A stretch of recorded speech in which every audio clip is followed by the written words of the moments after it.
Ok, 3, 2, 1, 0.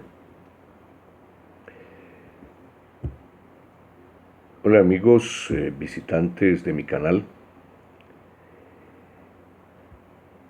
Espero se encuentren bien, a pesar de todas las vicisitudes y todos los inconvenientes que nos ha traído esta epidemia del coronavirus.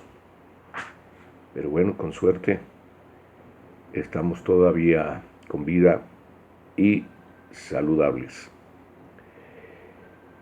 Bueno, este es mi primer video sobre un tema que yo quiero trabajar aquí, y es un tema de epistemología aplicada que vengo trabajando ya hace más de,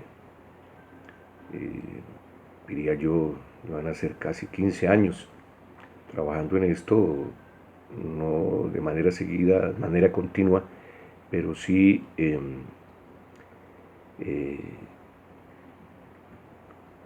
dedicándole, digamos, bastante tiempo a este tema.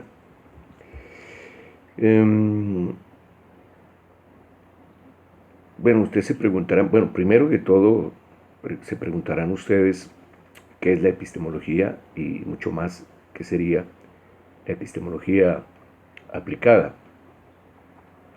Bueno, lo cierto es que no voy a hablar mucho del tema de la epistemología en general, porque pues no es el objetivo de, de los temas de este canal, eh, sino que quiero entrar de una vez en el tema de la epistemología aplicada. Sin embargo, pues pueden pensar ustedes que puede quedar, digamos, como una especie de vacío antes de comenzar a tratar este tema.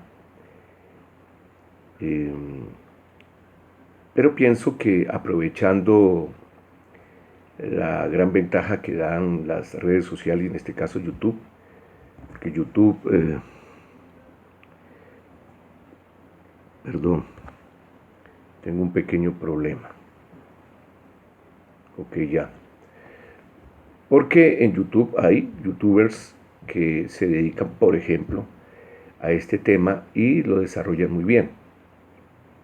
Entonces solo me referiré de una forma tangencial al tema de qué es la epistemología en general, y entraré en materia. Este video es únicamente para introducir el tema. Igualmente,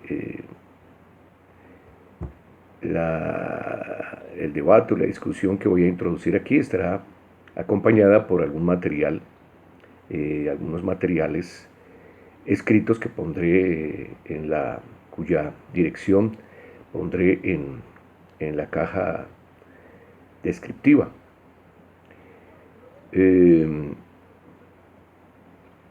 Y en primera instancia pues pondré una copia de un ensayo que escribí, que forma parte de la tesis, donde hablo específicamente de la crítica de la dialéctica hegeliana a la teoría antropológica versión funcionalismo malinowskiano, o sea, la teoría científica de la cultura de Bronislaw Malinowski, uno de los clásicos de la antropología.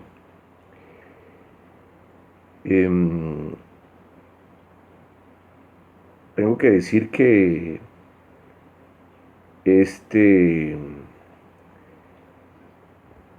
el análisis de este problema, porque analizo aquí un problema clásico de la antropología, que es la relación, es el análisis del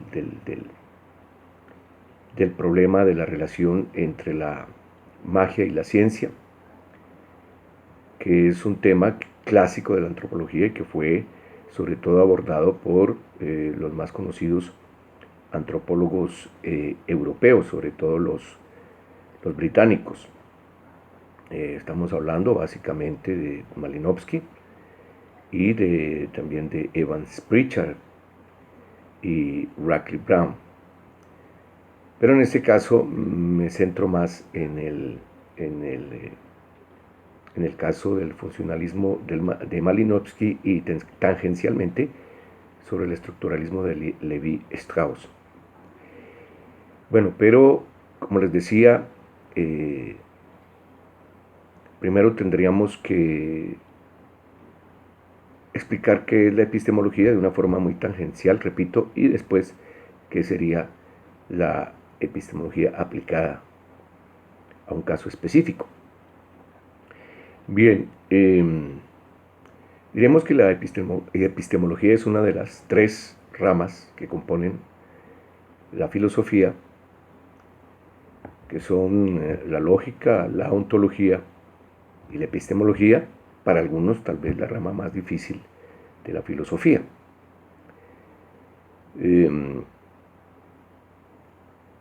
Diré que la epistemología o teoría del conocimiento o noceología, como también se la conoce, estudia, analiza la relación entre el objeto y el sujeto de conocimiento.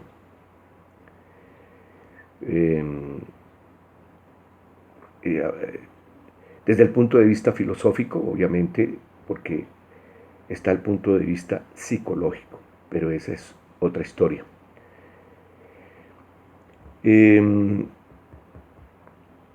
Esta relación sujeto-objeto ha tenido diferentes miradas desde que apareció la filosofía como una disciplina formal allá en Grecia, como una filosofía, como una disciplina con sistema y orden, que era lo que obsesionaba a los griegos. Conocimiento había antes, habían conocimientos ya en China, en Egipto, etcétera, pero fueron los griegos quienes crearon este principio de sistema y orden y sistematizaron todo el conocimiento que había hasta la época, para no quitarle el crédito histórico y real que tuvieron los egipcios y los chinos y otros pueblos. Bien, esa relación se ha mirado desde diferentes puntos de vista, repito, desde la Grecia antigua.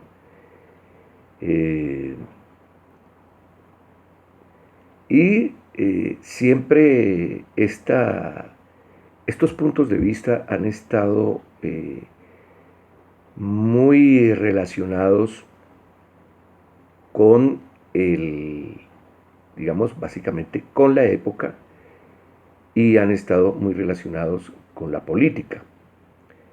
Hasta tal punto que, bueno,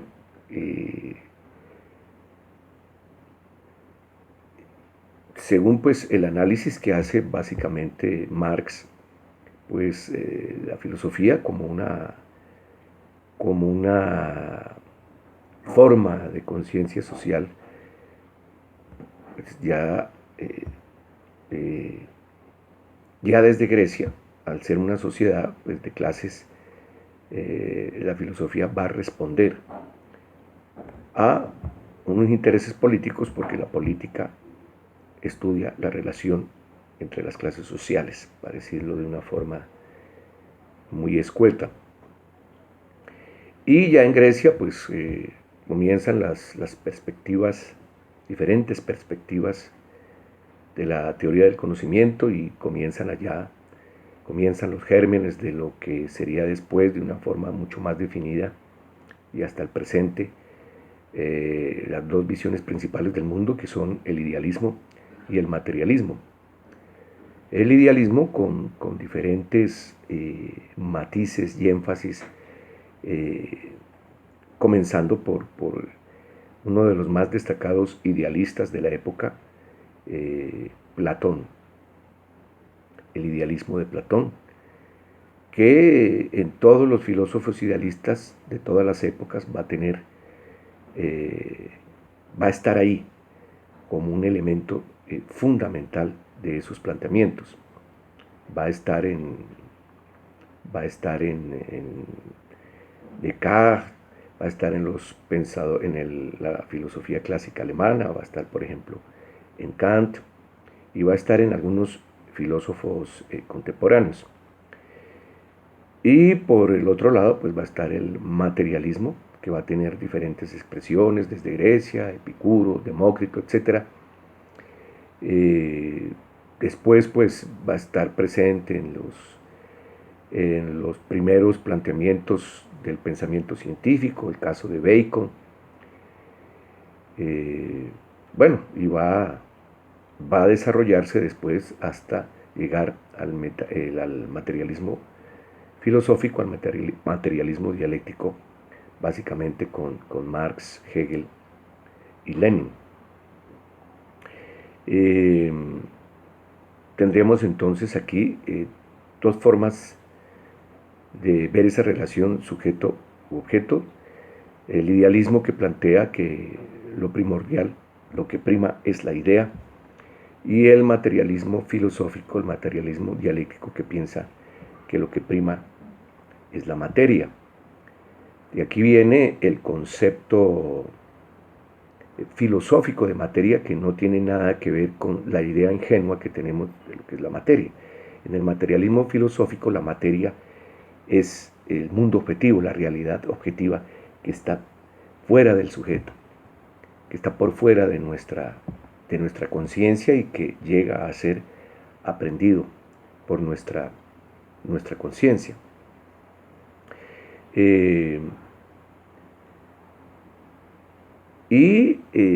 Estos planteamientos de estas teorías del conocimiento, básicamente, repito, con diferentes matices, van a estar presentes, es decir, para empezar a explicar lo que sería epistemología aplicada, van a estar presentes en muchas de las teorías de las ciencias sociales. Estamos hablando de antropología, sociología, pedagogía incluso, y obviamente psicología.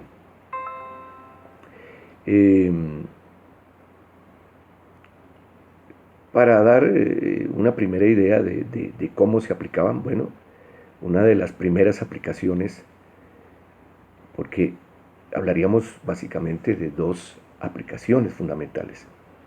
Una aplicación es la aplicación ideológica con fines políticos, que ya empieza con la sociedad de clases, empieza en Grecia hasta el día de hoy, y una aplicación científica, que es donde la teoría del conocimiento da pues otra idea diferente de la relación que existe entre el sujeto y el objeto, donde el idealismo va a plantear también que lo primordial es la idea, y que lo único que podemos tener y lo mejor que podemos tener, lo mejor que podemos hacer es una descripción del fenómeno, es decir, que no se puede profundizar en la apariencia, en el fenómeno como apariencia, y que lo único que podemos decir, ver y decir de lo que vemos, pues es un fenómeno y lo podemos describir. Y eso es lo que hacen la mayoría de filósofos idealistas hasta llegar a la fenomenología, ¿no? Primero a través del pensamiento de Kant, y luego tiene su máxima expresión en Husserl, que comienza a desarrollar e incluso a reencauchar con algunas variaciones el planteamiento de Kant en cuanto a la relación sujeto y objeto, donde Kant plantea que pues no es posible conocer la cosa en sí. ¿La cosa en sí cuál es? La cosa en sí es la realidad objetiva. Esa es la cosa en sí. Kant reconoce que existe, pero dice que no se puede conocer. Husserl retoma todo esto, le da pues un montón de vueltas, de adornos, y termina, digamos, exacerbando ese idealismo subjetivo y termina diciendo pues que el conocimiento es totalmente subjetivo y fenomenológico. Y el pensamiento científico va a decir otra cosa. El pensamiento científico va a plantear esa relación de otra forma. El pensamiento científico va a decir que sí existe la realidad objetiva y que sí es posible conocerla y que sí es posible trascender y entrar en la esencia del fenómeno para no solo describirlo, sino explicarlo en relaciones lógicas, en relaciones, por ejemplo, la más importante, la relación causa-efecto. Bueno, para hacer esto mucho más concreto, lo que hace cada filósofo es aplicar eh, esas ideas, esos principios a, eh, lo que hacen los primeros ideólogos o científicos en las ciencias sociales es aplicar los principios de estos filósofos para simular algunas veces, otras no, una explicación de estos fenómenos o una descripción de esos fenómenos. Por eso vemos, por ejemplo, que si analizamos la antropología, en el caso de la antropología funcionalista versión Malinowski y el estructuralismo versión Levi-Strauss, hay una aplicación directa de la filosofía de Kant, del idealismo subjetivo de Kant. Hasta tal punto que el mismo Levi-Strauss, en una entrevista con Didier Eribon, reconoce concretamente, claramente, que él es un kantiano y que obviamente lo que hace es aplicar estos principios kantianos del idealismo subjetivo. Y se puede ver también en el caso de Malinowski, en sus obras, esa clara influencia de Kant y obviamente de otras teorías con mucha influencia idealista, fenomenológica, influencias también de la psicología, influencias básicamente de lo que se llamó la psicofísica, que era la teoría preferida de los llamados empiriocriticistas, y uno de sus mayores exponentes fue el físico y psicólogo Ernst Mach.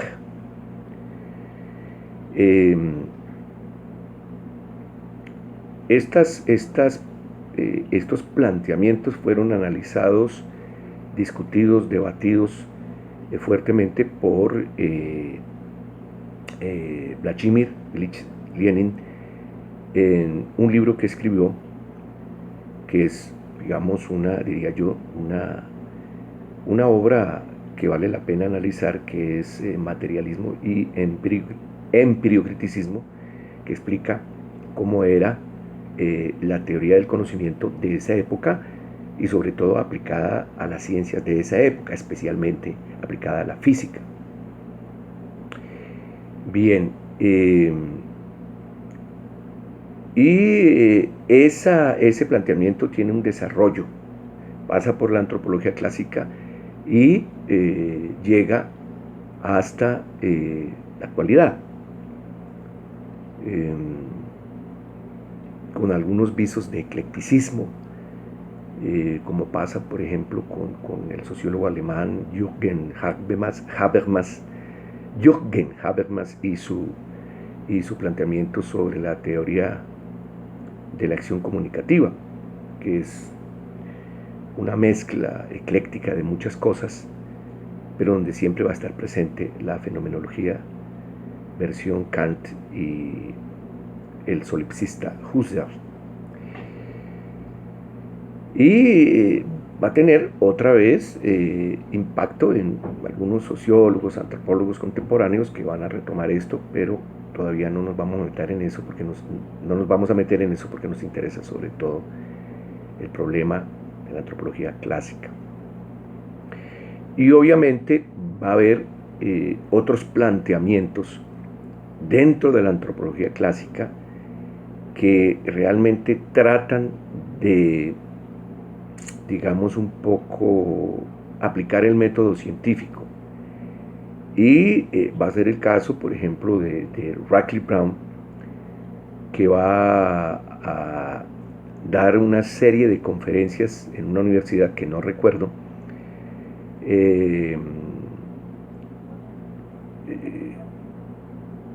donde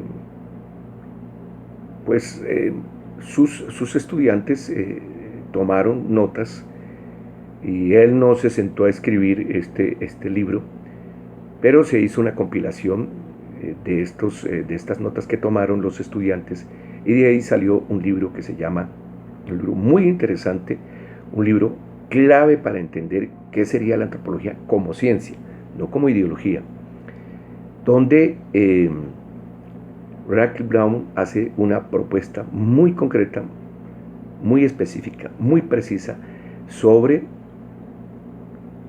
cómo debería ser una antropología científica. Entonces ya él hace propone su famosa teoría de los sistemas sociales y explica cómo es la explicación científica dentro de la explicación científica para una ciencia social como sería la antropología social, en este caso. Y si ustedes leen este trabajo, van a descubrir que pues había mucha diferencia entre lo que planteaba Malinowski y lo que planteaba, por ejemplo, Radcliffe Brown, siendo ambos, viniendo ambos de la corriente de la antropología inglesa.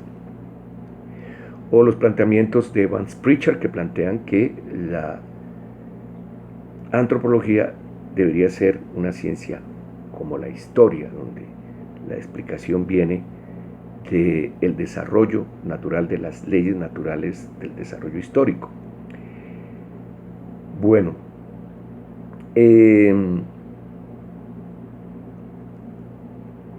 lo que he hecho es, digamos, dividir mi tesis en dos partes básicas. La una, como les decía, la primera aproximación, la aproximación donde muestro la relación que existe entre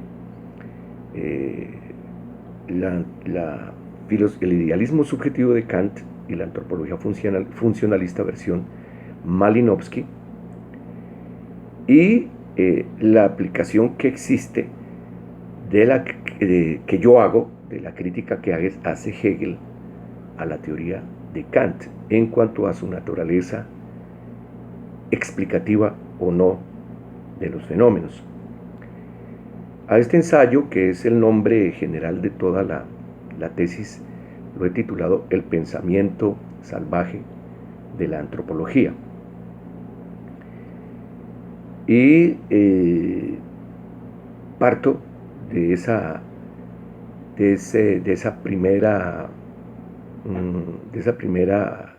mirada crítica aplicada, donde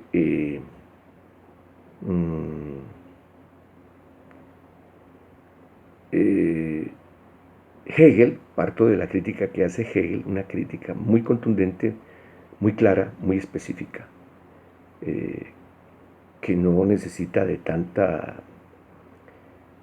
carreta, y es que dice Hegel que la filosofía de Kant no es más que conciencia ordinaria, que no es más que, digamos, un poco, pues, eh, la explicación que la gente del común le daría a la realidad que lo circunda.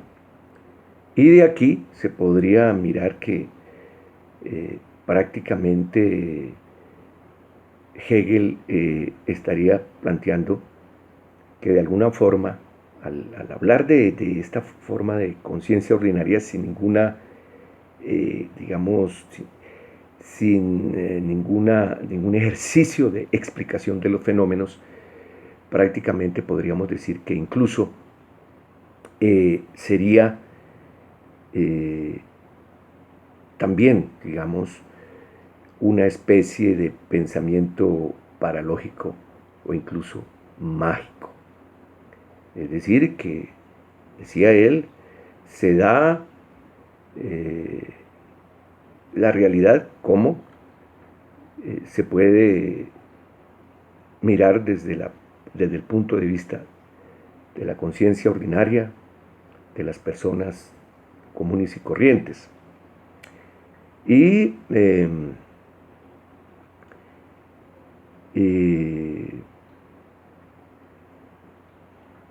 ya aquí entonces comenzaríamos a aplicar, o fue el ejercicio que yo hice, aplicar esta crítica para, obviamente, hacer una crítica desde Hegel a la teoría antropológica que está, en el caso de Malinowski, armada, ¿cierto? Porque la epistemología analiza, en este caso la epistemología aplicada, cómo están armadas las teorías antropológicas, en este caso, o las teorías sociológicas, o las teorías pedagógicas, por ejemplo, ¿sí? Y en el caso de la antropología social, el funcionalismo de Malinowski, ¿cómo está armado? Está armado con esa epistemología de Kant, esa teoría del conocimiento de Kant, que, como dice Hegel, daría una mirada prácticamente mágica a la realidad circundante. Entonces yo he comenzado el ensayo del pensamiento salvaje de la antropología a partir de esta reflexión de Hegel. Es decir, si el conocimiento para Kant, si el conocimiento para Kant es prácticamente la misma conciencia ordinaria, las explicaciones, por ejemplo, que da la gente supersticiosa a la realidad tendrían valor. Y de esta forma, pues, habría, ¿cierto?, un pensamiento mágico, un pensamiento salvaje de la antropología, porque la antropología tomaría ese pensamiento que es mágico, mágico religioso, paralógico, y lo aplicaría para explicar a su vez los fenómenos sociales y culturales, en este caso para explicar qué es la cultura, para elaborar supuestamente una teoría científica de la cultura, lo cual es muy discutible porque finalmente lo que vemos, analizando muchas de las obras de Malinowski, es una especie de mezcla entre ciencia e ideología. En unos momentos, Malinowski, cuando retoma, por ejemplo, en el caso del método etnográfico, con cierto rigor, registro, estadísticas, etc., parece una ciencia, pero cuando aplica toda esta carreta de Kant a través de Mach, pues realmente se define como una ideología. Esta contradicción entre pensamiento mágico y pensamiento científico en las ciencias sociales va a ser una de las taras o de las marcas, digamos, más fuertes que van a tener las ciencias sociales desde hace ya mucho tiempo. Y por el otro lado, bueno, el conocimiento, el planteamiento de otros antropólogos, como Radcliffe Brown, repito, que hicieron toda una propuesta para una teoría científica, verdaderamente científica, de la cultura y la sociedad, y de lo que él llamó los sistemas sociales. Recomiendo leer este libro, lo voy a analizar en otros videos. Por ahora les recomiendo leer mi ensayo. Repito, voy a dejar el link aquí abajo para que ustedes puedan leer el ensayo. El ensayo es un ensayo, digamos, corto, donde trato de ser lo más específico, concreto, sencillo posible, para que se pueda entender. E incluso los invito pues a dejar sus comentarios y a hacer preguntas, a hacer críticas, etcétera, sobre este tema. Un tema pues para antropólogos, sociólogos,